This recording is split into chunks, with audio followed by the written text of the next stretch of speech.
In this video, we will talk about the Wehrmacht Penalty Battalions. German servicemen who misbehaved on duty were punished as follows. The most terrible phenomenon was imprisonment in a field punishment camp.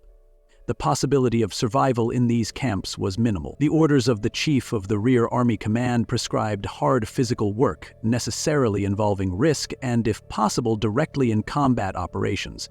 Demining, burying fallen soldiers and enemies, building bunkers and digging trenches, as well as installing wire fences. Prisoners had to work 12 to 14 hours each day. They were not considered soldiers. There were cases when, after some time, they were sent to concentration camps to serve their sentences. Then there were the prisoners of field special battalions. They were punished and worked in much the same way. The term of service in these battalions was usually 4 months, and with good behavior and diligence, the soldiers were sent to some transformed unit. In case of poor maintenance, the term was increased to 6 months, the pecuniary gratification being reduced by half. The penalized men were engaged at the front only for work. Some of them served in the social harem to fight against partisans, but not against regular troops. There were also 500 battalions, so-called test units, but we will talk about them a little later. In general, disciplinary battalions appeared in the German army before the Second World War. In 1939, they numbered 8. They were attended by servicemen who committed various offenses. These units were used mainly as military construction and sapper units.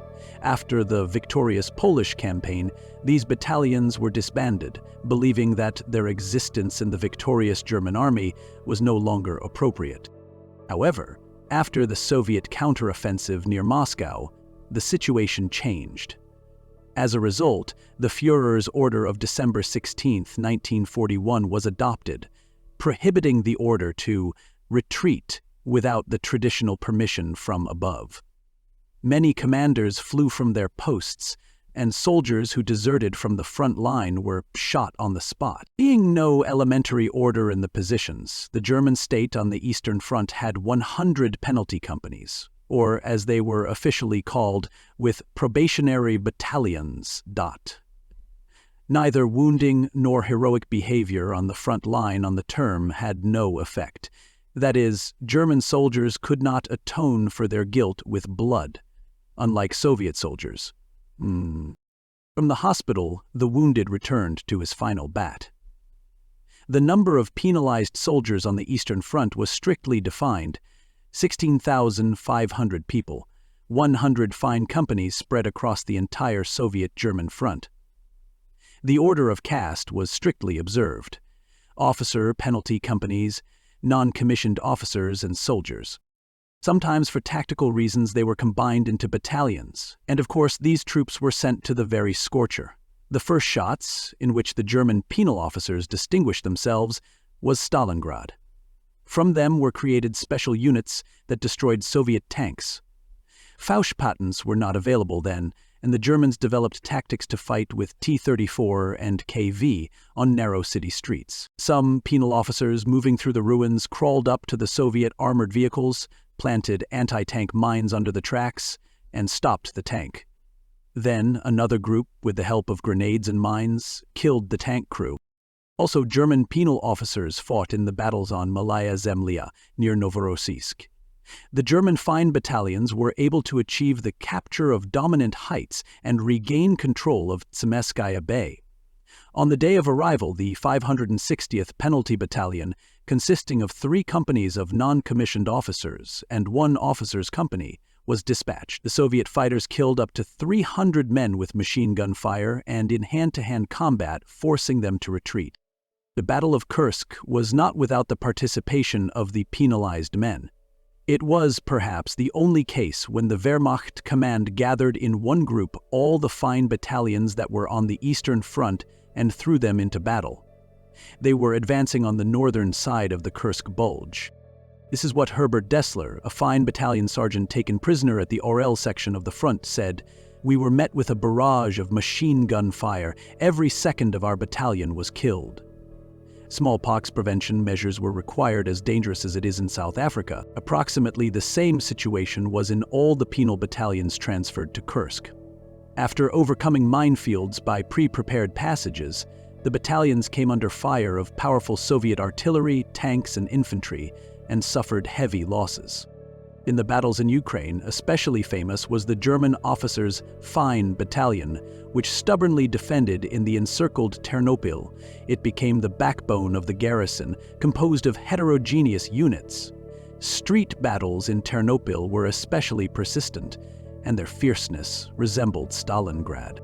They wanted to finish with the garrison as quickly as possible, but a quick victory did not work. On March 5, the Soviet troops entered Ternopil, having started street battles. The penalties took refuge in the dungeons of the Dominican monastery, where they found a safe shelter from artillery fire and met the advancing Red Army with fire. Only on April 15, the city was liberated. Such battalions existed in the Army, Air Force, Navy, and Waffen-SS. The penalties were also actively involved in the fight against the partisans. In addition to these battalions, on October 1, 1942, Germany also created formations of soldiers of the second class, 999th Battalions, and test institutions of the TOTA organization. Such units were reserved for those who were deemed unworthy of bearing arms. They were stripped of their seniority, ranks, and decorations. Those who had committed serious criminal offenses, refused to follow orders issued by superior commanders, or actively opposed the Nazi regime were sent to these units. In these units, as a rule, rehabilitation or amnesty was out of the question. Now a little about the battles in which the penalty battalions of the Germans participated.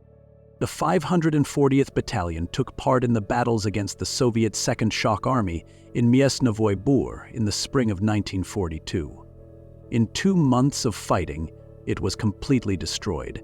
Its variable composition covered thousands of men. But already, at the beginning of June, the battalion received a replenishment of 410 fine men. On August 16th, the battalion lost about 300 men in the battles for the Sinyavinsky Heights near Leningrad.